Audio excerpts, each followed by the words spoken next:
A woman living on a small Australian island mysteriously vanished just before a meeting with her parents. The police quickly got involved, trying to untangle a strange web of clues and evidence. The situation was complicated by the fact that nothing like this had happened on the island in over 100 years, leaving the police completely unprepared. Eventually, they uncovered a shocking truth, but along with it came even more questions. Janelle Melpatten was born on June 30th, 1972, in Sydney, Australia. As an only child, she received all the love and attention from her parents. From a young age, she was passionate about music, playing both the piano and clarinet, and she was a member of her school's musical group. After finishing high school, Janelle enrolled in medical school, but just a year later, she decided to leave to focus on her career. She found a job at a bank and spent the next several years building her career. Over time, however, Janelle began to feel that life in the big city, with all its challenges and problems, was taking a toll on her. She started considering a change of scenery. In October 1995, at the age of 27, she made the decision to move to a small island called Norfolk. It was located about 500 kilometers from Australia, yet still part of its territory. At that time, the island operated under local laws and had its own customs, making it a relatively independent place. The population of Norfolk was just around 2,000 people, so the locals knew each other quite well. Due to its remote location, new residents appeared infrequently, aside from tourists. The island was popular among visitors from both Australia and New Zealand, which was a bit closer. Janelle quickly found work at a local hotel, met the island's residents, and gradually integrated into their laid-back lifestyle. The atmosphere on Norfolk resembled that of a small town, intensified by the fact that hundreds of kilometers around the island were nothing but ocean. Because of this, the residents made an effort to get along, as they had little choice. In late March 2012, a year and a half after her move, Janelle's parents planned to visit her, and she eagerly anticipated their arrival. They flew to the island on May 30th, and throughout that day, Janelle showed them the main sights of Norfolk and introduced them to the locals. The next day, she had a morning shift at the hotel, and they planned to meet right after work. Janelle rented a small cottage from a local resident, as there was no room for two guests in her place. Therefore, she booked her parents a room at the hotel. The following morning, Janelle finished work around 11 a.m. and set off on her daily walk. She regularly followed a small route from her home to a lookout point at the edge of the island. Her parents expected her to arrive at the hotel around noon, but Janelle was noticeably late. At first, they thought she might have gotten caught up with something urgent, so they decided to take a walk while waiting for her. Before leaving, they left a note for their daughter at the door. However, when her parents returned around 2:30 p.m., the note was still there. It was clear that Janelle hadn't come back for them, and they began to worry. They tried calling her, but she didn't answer, which felt quite strange. The parents couldn't understand where their daughter could have gone on such a small island, and were concerned that something might have happened to her. They walked to her cottage and found the front door unlocked. While this wasn't unusual for Norfolk, where locals rarely lock their doors due to the low crime rate, it still made them uneasy. Inside the house, there was no sign of Janelle or any indication that something had happened to her. Her car was parked outside, untouched. While the parents were inside, one of Janelle's friends arrived. They explained that they hadn't been able to reach Janelle all day, and the friend suggested they drive along the route Janelle often took for her walks.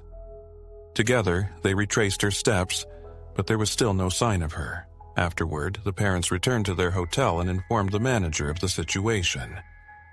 He made a few calls to various people, asking if anyone had seen Janelle, but that also yielded no results. By around 8 p.m., they decided it was time to call the police. They explained that they hadn't been able to find their daughter all day, and the officers invited them to the station. There, they learned that just an hour before their call, a tourist from New Zealand had discovered a body near a waterfall. She had noticed a large black bag and, upon approaching, saw human hands protruding from it. When the police arrived at the scene, they found the body of a woman with multiple visible injuries, and parts of her clothing were missing. At the time of Janelle's parents' visit to the police station, officers were just beginning to investigate the crime scene and immediately suspected that the victim might be their daughter. Investigators decided to call in Janelle's neighbor, who lived nearby, to confirm the identity of the victim without subjecting the parents to that trauma. The neighbor arrived and quickly confirmed that the deceased was indeed Janelle. The police handed the body over to medical experts, who, after a visual examination, concluded that they were likely dealing with a homicide. The islanders were shocked by the news. The last murder had occurred in 1893, and serious crimes were exceedingly rare. Local police had hardly dealt with anything more severe than bar fights and domestic disputes, but now they faced the task of finding a murderer. As a result, they immediately requested assistance from Australian investigators, who flew to the island. Medical experts discovered 64 injuries on the victim's body, including abrasions and cuts caused by a sharp object, possibly broken glass. They found fragments of glass in Janelle's hair, likely from broken bottles. Additionally, there were bruises on the victim's wrists, indicating that someone had held her by the arms. Experts suggested that the victim had been restrained at the time the injuries were inflicted. This indicated that there may have been multiple assailants involved. Along with the cuts from the glass, there were also wounds consistent with a knife. Criminalists discovered microscopic particles of green and white paint on Janelle's body. These particles were also present on her clothing and in her hair. According to the experts, the paint could have come from the perpetrator or their vehicle, possibly when they disposed of the body. However, no fingerprints or other direct evidence were found, and the missing clothing hinted at a possible motive. The investigators did find a foreign DNA sample on the victim's body, but it belonged to an unknown woman. The situation was complicated by the fact that around 3:30 p.m., a brief but intense rainstorm hit the island. This could have washed away crucial evidence, such as shoe prints, blood, and other biological samples. Additionally, the rain suggested that the perpetrator had hidden the body before it started, as puddles were forming, indicating that Janelle had likely lain there for at least 3 hours before she was discovered. While the experts worked to gather any evidence, the police began reconstructing the timeline of Janelle's last hours. They determined that after finishing work, she had stopped at a store before heading home. At that same time, the owner of the house she rented saw her leaving for her daily walk. About 10 minutes later, another local resident drove along that road and spotted Janelle. The next witness, who lived near the end of her walking route, also saw her. This time, Janelle was standing next to a white car, speaking with the driver. According to the witness, it seemed that there were 2 men in the car, although she couldn't be certain. 5 minutes later, a pair of witnesses living nearby heard what sounded like distant cries. Another man heard a scream, but when he stepped outside to check what was happening, the sounds had already faded. The police determined that the victim was attacked around 1:45 a.m., just half an hour after her shift ended. With no substantial leads, they decided to send the black bag containing the remains of Janelle to the mainland for analysis using advanced technology. Sometime later, they received the results. Experts found 10 different fingerprints on her, but they were all partially smudged. Despite this, detectives decided to try and find a match. They compiled a list of everyone who had been on the island the day of the murder, totaling over 20,700 names, including locals and tourists. The police requested that all individuals aged 15 to 70 voluntarily submit their fingerprints and DNA samples. However, only about half complied. Out of 1 to 300 fingerprints collected, experts found no matches at all. Ultimately, investigators decided to focus on potential suspects among Janelle's acquaintances, aided significantly by her diary. She regularly documented events on the island and the relationships between its residents. Upon reviewing her diary, the police uncovered some intriguing details, discovering that Janelle had a rather tense relationship with one of her friends. When she first moved to the island, this woman had helped her find temporary housing at her acquaintance's home. However, Janelle didn't stay there long. They seemingly had some disagreements. Even after Janelle moved out, the man involved continued to behave suspiciously. Several witnesses reported that he once threatened Janelle right in the middle of the street. The police also learned that after the body was discovered, he asked a friend to claim they had been out of town together, which was untrue. Investigators were unable to ascertain why this man acted in such a way, but they did uncover some information. Apparently, he was involved in a secret relationship with another friend of Janelle's who was married with children. Janelle had mentioned this in her diary, and it's possible the man was upset that she had discovered their affair. Despite this, both individuals provided their fingerprints, which did not match those from the black bag. The police also searched their homes and cars, but found no evidence. The next suspect was a man with whom Janelle had been in a relationship for 9 months. He was also checked for possible involvement, but once again, the police found no confirmations. Additionally, Janelle's diary mentioned several other individuals with whom she had strained relationships, but none of them agreed to provide their fingerprints or DNA samples. At one point, the police even considered Janelle's parents as suspects, since the murder occurred the day after their arrival on the island. However, this lead also yielded no evidence. Since then, there had been no progress in the case. For months, the police attempted to identify new suspects and re-examine existing evidence, but each avenue led them to a dead end. At one point, they announced a reward of $300,000 for information related to the case. However, all tips received did not bring them closer to catching the perpetrator. 2 years later, investigators reopened the case, beginning with a review of the collected fingerprints. They also added all fingerprints gathered from other cases that had occurred on the island over the past few years. All of these fingerprints were stored on paper, requiring experts to compare each one manually. This process took considerable time, but eventually, the detectives received a long-awaited call. The fingerprints of one of the suspects in another case matched 2 prints found on the black bag that contained Janelle's body. This individual was 26-year-old Ryan McNeil. Shortly after Janelle's murder, the police had questioned him regarding a burglary, but no charges were filed at that time. Despite this, they did take his fingerprints, which had since been kept on file. The police also discovered that in 2002, McNeil owned a white Honda, which matched the description given by a witness who saw Janelle near a similar vehicle just minutes before her death.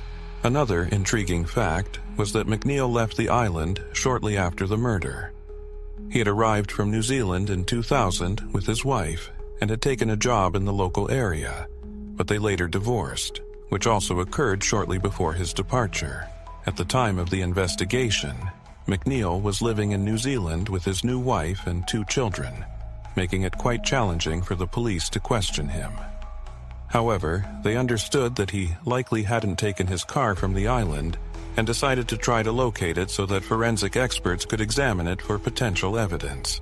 Soon enough, they were successful. Ryan McNeil's white Honda was found abandoned on a remote part of Kestride, and it was handed over to forensic experts. Investigators also obtained a search warrant for the home where he had lived during his time on the island. Upon examining every inch of the car's interior, experts discovered white and green paint particles that matched those found on the victim's clothing. They also found several glass shards, identical to those discovered in his former home. Forensic specialists confirmed that these samples, along with the shards from the victim's clothing, not only matched 100%, but were also produced from the same type of items. They also identified a small fragment of a label on one of the glass shards, which turned out to be from a wine bottle. In the yard of McNeil's former home, police found a black tarp of the same type used to wrap Janelle's body. Additionally, several human hairs and biological traces were discovered in the trunk of his car. However, both pieces of evidence had degraded over time, making it impossible to extract DNA samples. Determined, detectives decided to send the hair samples to a laboratory in the United States, known for its advanced analytical tools. This process took a full year. The first lab was overloaded and could not start the analysis for a long time. Eventually, one of the investigators had to fly to the U.S. and deliver the samples to another laboratory. In early 2006, the police finally received results. Experts confirmed that the hair belonged to Janelle. With this crucial piece of evidence, detectives obtained an arrest warrant for McNeil and traveled to New Zealand, where he was taken into custody. McNeil was deported to Australia and officially charged with murder. During the very first interrogation, to the surprise of the investigators, he unexpectedly began to confess. That morning, the man smoked some weed and decided to drive around the island. At one point, he reached down for a fallen pack of cigarettes, lost sight of the road, and crashed into something. At first, he thought he had hit an animal, but when he got out of the car, he saw a human body beneath it. In a panic, he shoved the body into the trunk and drove home, where he spent the next few hours using drugs. Soon, he heard noises coming from his trunk and realized that the woman was still alive. He grabbed a kitchen knife, opened the trunk, and stabbed her multiple times. Afterwards, he wrapped the lifeless body in a blanket and disposed of it in a remote area. Despite his confession, the detectives quickly realized the man was lying. Almost everything he said contradicted the facts. Medical experts who examined the body of the victim were certain that her injuries were not consistent with being hit by a car. Furthermore, the man's story failed to explain the bruises on her wrists, the wounds from shrapnel, and the fact that someone had removed part of her clothing. Moreover, if he had actually stabbed her while she was in the trunk, there would have been blood evidence left behind, which the experts could not find. The police tried to confront him with these facts, but he continued to insist on his version of events. Ultimately, they decided to take the case to court, and the trial began in the summer of 2006 on the island, with jurors selected from local residents. The man immediately claimed he had nothing to do with the murder, and even couldn't recall giving any confession to the police. He attributed his memory loss to serious mental health issues, despite having no medical evidence to support his claim. However, by the time the trial began, detectives had uncovered some interesting information. They knew the man's lawyers would latch on to the fact that traces of female DNA were found on the victim's body. This DNA was not only present on the victim's clothing, but also under her nails. This suggested that the victim had managed to scratch the woman before her death, indicating that she might have been involved in the murder. After the man's arrest, investigators spoke with all of the victim's acquaintances to see if there was any connection between them and the victim.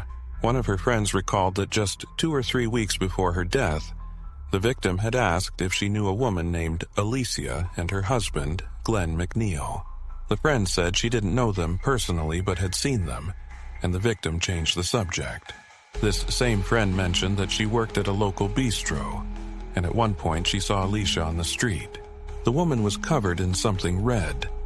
When asked about it, Alicia seemed visibly shaken but replied it was just paint and walked away. For some reason, the witness didn't think it was important to tell the police about this at the time. She didn't see any connection between what happened and the murder of Janelle, and only recalled it later when the police questioned her about McNeil and his wife. Alicia was called to testify in court and claimed she had nothing to do with the murder. Interestingly, later on, this friend of Janelle changed her statement, alleging that the murder was connected to a 6-person religious cult.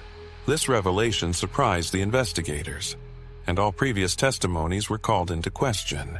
McNeil continued to deny any involvement in the murder, insisting he had no recollection of his confession. Nevertheless, the jury found him guilty, and on March 9, 2007, he was sentenced to 24 years in prison. Despite the case being concluded, many continued to doubt McNeil's guilt. According to the most popular theory based on witness testimonies and injuries, it was believed that he either acted alone or committed the murder with someone else or helped someone dispose of the body.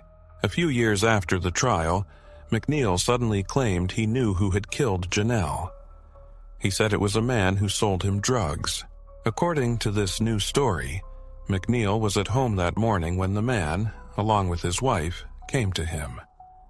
The man said there was a human body in his trunk and demanded that McNeil dispose of it, threatening to harm him and his wife if he didn't comply. Fearful, McNeil agreed. The man transferred the body to McNeil's trunk, wrapped it in a plastic sheet, and told him to get rid of it. He also claimed he used medical gloves, but investigators noted a discrepancy. There were several of McNeil's fingerprints found on the plastic sheet, which would not have been possible if he had worn gloves. Moreover, he stated he buried the body in his backyard. But when the police searched the entire area, no gloves were found. McNeil named the person he alleged had killed Janelle, who was indeed suspected of selling drugs. Additionally, police obtained McNeil's phone records and saw that he frequently contacted this man. However, this could only indicate that McNeil was purchasing drugs from him. In the following years, several other theories emerged regarding the case, each more dubious and controversial than the last. For instance, some speculated that Janelle was a secret informant for the police, which could have provided a motive for her murder. However, no solid evidence for this or any of the other theories was ever found. On February 1, 2024, McNeil was released early from prison and was deported to New Zealand. There, he would remain under supervision for some time during his probation period, but essentially he was already free. All these years, he continued to maintain his story that others were responsible for the murder. Perhaps one day he will change his narrative again, and we will learn the whole truth. Until then, many questions will remain surrounding this case. Feel free to share your thoughts on this story in the comments, and don't forget to like this video if you enjoyed it. Thank you for watching.